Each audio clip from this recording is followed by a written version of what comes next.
aplicación de lo que de la interpretación del pasaje bíblico. No es lo mismo interpretación que aplicación. Entonces, el proceso normal para que el Señor nos hable es escuchar la palabra del Señor, coger el pasaje bíblico e interpretar lo que dice el pasaje bíblico. Pero, lastimosamente, lo que hoy pasa en muchas congregaciones es al revés. El predicador quiere explicarle algo a la iglesia, tiene alguna idea en su cabeza y agarra un pasaje bíblico para que apoye lo que él quiere explicar. Entonces eso es al revés. Y ahí podrían, no digo que siempre, pero podrían cometerse algunos errores. Digo no siempre, pero podrían cometerse algunos errores. Pero eso que yo escuché, sí era un error. Porque el hermano estaba hablando acerca de que el Señor está dispuesto a bendecirnos, pero para bendecirnos nosotros tenemos que tener una visión de lo que queremos, una visión de nuestra vida, y de acuerdo a esa visión que tengamos, el Señor nos va a bendecir. Y él ocupaba como respaldo de esa idea que él tenía el pasaje de Génesis, donde Dios le habla a Abraham y le dice a Abraham: es todo lo que alcance a ver tus ojos, esa tierra te voy a dar.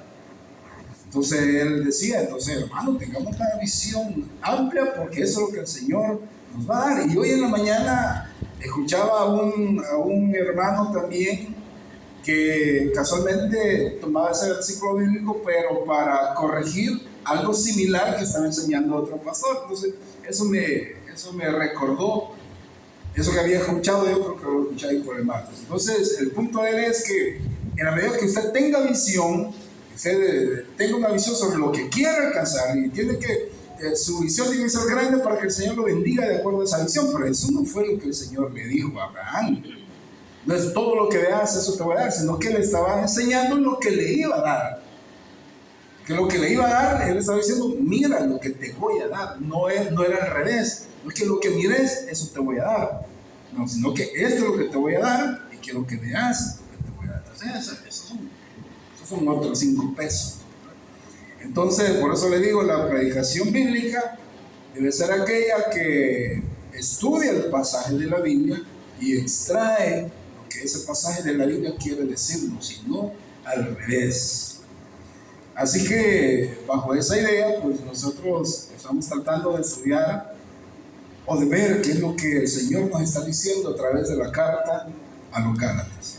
Bien, entonces antes de iniciar, no sé si hasta este punto hay alguna pregunta de lo que hemos estudiado. ¿Alguien tiene alguna pregunta? Porque quiero avanzar, pero quiero estar seguro que todo nos ha quedado claro, todos estamos entendiendo. Dicen ahí los expertos en la enseñanza que cuando alguien no pregunta es por 2 razones: o se entendió todo o no se entendió nada. Yo espero que sea por lo primero, que sea porque se entendió todo. Vuelvo a preguntar: ¿hay alguna pregunta? ¿Algo que necesiten que explique mejor? ¿No? ¿Estamos bien? ¿Sí? ¿Sí? Háganme así, ¿verdad? Sí. Muy bien. Entonces vamos a Gálatas capítulo 3. Estábamos estudiando este pasaje de la Biblia en la que Pablo explica cuál es el propósito de la ley. Estamos estudiando los versículos 19 al 29, eso es lo que habla, pero nosotros estábamos estudiando el versículo 19 al 22. Entonces vamos a correr un poquito porque ya habíamos estudiado todo esto el domingo pasado, y nos vamos a ir al versículo 20, si no mal recuerdo, donde nos habíamos quedado. Permítame avanzar, ahí está. Gálatas capítulo 3, versículo 20. Dice de la siguiente manera, si no lo encuentro, pues ahí lo tiene. Bueno, quiero preguntar, hermanos, ¿leyeron la carta a los Gálatas? ¿Sí? ¿No? Señor, ya que he estado orando por ustedes, para que el Señor ponga amor a su palabra y se adelanten a lo que vamos a estudiar. Yo sé que algunos hermanos sí lo estudiaron, pero por humildad no lo dicen, ¿verdad? Porque no quieren hacer quedar mal al resto. Sí lo hemos leído. Gracias, hermano. Bien, Gálatas capítulo 3, versículo 20 dice: ahora bien, no hace falta mediador, si hay una sola parte, y sin embargo Dios es uno solo. Eso dice la nueva versión internacional. Acuérdense que Pablo viene explicando el tema de la ley, porque la ley ya nunca tuvo relevancia o el poder para justificar al hombre. Por las obras de la ley nadie se puede salvar. Por más bien que usted se quiera portar, eso no lo hace justificable, no nos hace justificable. Porque para alcanzar la justificación nosotros deberíamos cumplir todos los preceptos de la ley, todos. Y con uno que fallemos, pues no, ya la regamos, ¿verdad? Y el problema es que lo que la Biblia declara es cierto. No es cierto porque el Señor lo haya declarado y como Él lo declaró así es. No, es cierto porque así es. El Señor simplemente dice, o Pablo simplemente manifiesta algo que es muy real, que no hay justo ni aún uno, que todos somos pecadores. Y por tanto, por las obras de la ley nadie puede salvarse. No podemos salvarnos por nuestros propios méritos. De eso viene hablando Pablo.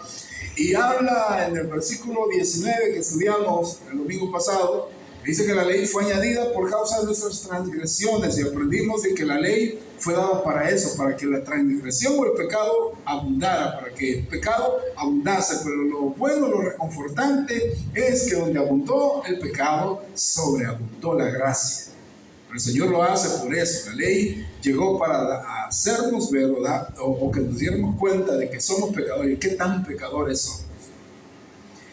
El versículo 20 dice: ahora bien, no hace falta mediador, porque hablaba de la ley en el versículo 19, Pablo, de que la ley fue entregada por medio de ángeles a través de un mediador que era Moisés.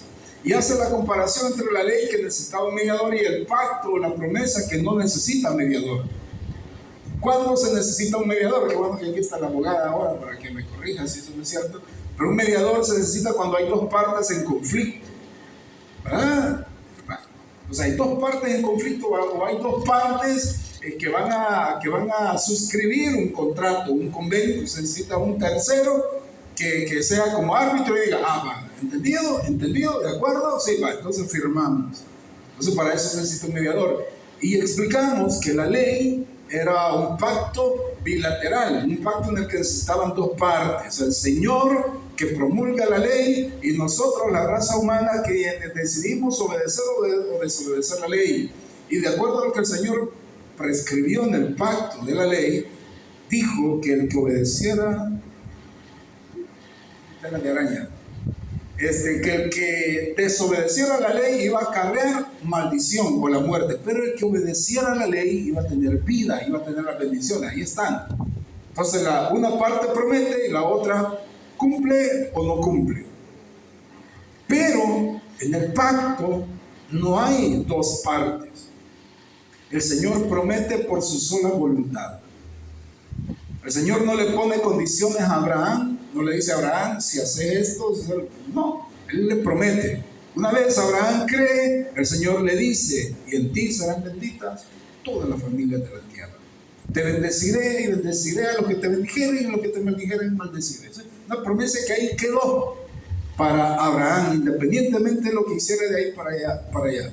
Entonces ese convenio, dice Pablo, no necesita mediador, porque una sola parte promete. La otra no tiene que hacer nada más que creer. Eso es todo lo que tiene que hacer. Ahora, ese versículo de la Biblia, voy a saltar aquí un poquito. Yo quería que les presento ahí cómo dice la traducción literal en griego. Dice: el mediador no lo es de uno solo, pero Dios es uno solo. Lo que está diciendo aquí Pablo es que no se necesita mediador en el pacto que el Señor hizo con Abraham, porque solamente el Señor promete. Abraham no tiene que cumplir, por lo tanto no hay mediador. Y la promesa del pacto la hace Dios directamente. La ley no, ¿verdad? La ley se la da a Moisés y Moisés se la transmite al pueblo. En el pacto no, en la promesa no. El Señor se la da a Abraham directamente. Abraham la recibe directamente de Dios. Entonces, como les digo, un mediador se necesita cuando hay dos partes intervinientes. El pacto de la ley, como decíamos, era bilateral y por lo tanto requería un mediador. La promesa no lo es. Eso es lo que está explicando Pablo acá. Ahora pasamos al versículo 21, donde Pablo dice de la siguiente manera: si esto es así, dice Pablo, ¿qué es esto? Si esto es así, dice, si esto es así, con el tema que viene desarrollando acerca de la ley, que Pablo está diciendo que la ley no puede justificar a nadie, las obras de la ley no justifican a nadie, no es por portarse bien que nosotros adquirimos la justificación, y todo lo que viene explicando Pablo atrás, ahora hace un cuestionamiento, dice: si esto es así, si esto que estoy explicando es cierto, dice Pablo, ¿estará la ley en contra de las promesas de Dios? Porque esto es algo lógico que cualquiera pensaría. Entonces, si la ley no servía de nada, ¿para qué salió la ley? O la ley es contraria a las promesas entonces. Pero si esto es así, estamos diciendo que la ley es contraria a las promesas, es como que Dios mismo se estuviera contradiciendo, porque la promesa la dio el Señor, y la ley, ¿quién la dio? Dios también. Dios dio la promesa, Dios dio la ley también. Y si las dos fueran contradictorias, es como si Dios se estuviera contradiciendo. Es como si Dios estuviera diciendo: vaya, primero va a ser, la justificación va a ser por esto, y luego por esto. Vamos a cambiar, ahora va a ser la justificación por esto. Eso no puede ser, porque la palabra del Señor no cambia. Y el llamado y el don de Dios es irrevocable, tampoco cambia. O sea, lo que Pablo dice, eso no puede ser contradictorio. Uno no es opuesto del otro, aunque pareciera opuesto, porque por las obras de la ley nadie se salva, pero la salvación es por fe, parecería que estuvieran en contradicción. Pero como le repito, no puede ser de esa manera, porque Dios no se contradice a sí mismo. No es como los hombres, ¿verdad? Es como los hombres que sí, de repente nos contradecimos con lo que decimos, con lo que sentimos, con lo que actuamos, con lo que hacemos. Nos contradecimos. Dios no. Porque Dios no cambia. Dios no puede contradecir su palabra. Entonces Pablo dice: si esto es así, ¿estará la ley en contra de las promesas? Pablo dice: de ninguna manera. Si se hubiera promulgado una ley capaz de dar vida, entonces sí que la justicia se basaría en la ley. Entonces Pablo acá simplemente está justificando o aclarando que la ley jamás es contraria a las promesas, y las promesas tampoco son contrarias a la ley. Entonces, ante esa pregunta de que si hay una contrariedad, Pablo da un tajante: de ninguna manera. O sea, no es posible eso. No hay contradicción. Lo que pasa es que la ley se manifiesta para darle vida al pecado, darle una vida objetiva al pecado, para que se tenga bien claro qué es pecado y qué no es pecado, para que el hombre no tenga ninguna duda. Y en los Romanos creo que es donde Pablo dice: para que toda boca se cierre y todos quedemos bajo condenación. Porque al Dios prescribir la ley, nadie puede decir que lo que ha hecho contra la ley no es pecado. Es como que alguien que va conduciendo un carro a esta altura y se pasa en rojo, un semáforo en rojo, y la policía está delante, y la policía lo detiene, y la policía todavía tiene la delicadeza de preguntarle a uno. Digo, porque eso me pasó la única vez que me han puesto una multa. Solo una vez me han puesto una multa, porque vean que sí soy buen cristiano. Solo una vez, en los 15 años que tengo que estar manejando, no sé cuántos años tengo que estar manejando, solo una vez me han puesto una multa. Yo hice un viraje indebido y adelante estaba la policía me paró, y era una mujer policía. O sea que estoy hablando de una buena policía. Las mujeres son mayucas. Las mujeres asumen ese papel de policía aunque no tengan uniforme. Solo por el hecho de ser mujer lo hacen. Entonces me paró y me preguntó y me dijo: ¿sabe por qué lo he detenido? Me preguntó. Y hermano, para eso está la ley. Yo no podía decirle: no sé, cuénteme, ¿qué hice de malo? ¿Qué de malo tenía eso? Que la ley ya dice que no se puede. La ley dice que no se puede hacer ese giro indebido. Entonces la ley fue puesta para eso, para que nadie pueda decir: no, según usted, eso es pecado, pero según yo, no, pecado. Como anda ahora el pensamiento liberal, ¿verdad?, de la sexualidad, donde dice que si usted, caballero, se siente mujer, usted puede ser mujer. Y si usted, mujer, se siente hombre, pues usted puede ser hombre. Eso es lo que dice. Pero la ley ha sido puesta para que nadie puede estar alegando nada. Si no hubiera ley, entonces se vale que cada quien sienta, quiera hacer lo que se sienta. Si usted se siente una papa, pues usted no es una papa.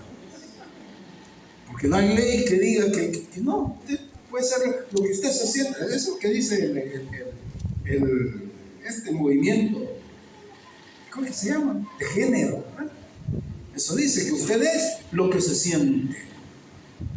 Si se siente mujer atrapada en el cuerpo de hombre, es una cuestión que se libere de ese cuerpo. Usted es mujer, aunque tenga bigote, aunque hable ronco, que sus hombros sean anchos, que tenga esta manzana acá, de huesos saltón, que tenga barba. Entonces, si usted se siente mujer, pues usted es mujer. Ahora, si no hubiera ley, una ley divina, entonces eso se vale. Y todos al morir, cuando morimos, allá San Pedro, que es el pensamiento católico, ya San Pedro no nos puede reclamar nada. No nos puede decir que todos podemos entrar al cielo, y bajo ese concepto, pues todos somos hijos de Dios y todos nos vamos a ir al cielo.